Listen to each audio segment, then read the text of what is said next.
وضو کے بعد درج ذیل دعا پڑھنا مسنون ہے۔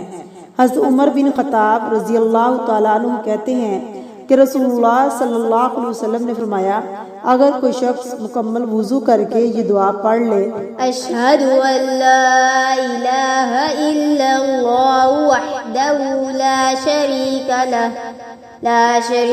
لہ واشہد ان محمدا عبدہ ورسولہ اللہم اجعلنی من التوابین واجعلنی من المتطہرین۔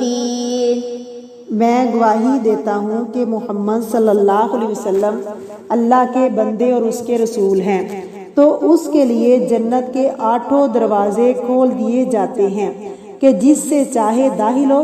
اسے احمد، مسلم، ابو داؤد اور ترمذی نے روایت کیا ہے، اور ترمذی نے اس دعا میں ان الفاظ کا اضافہ بھی کیا ہے، یا اللہ مجھے توبہ کرنے والوں اور پاک رہنے والوں سے بنا۔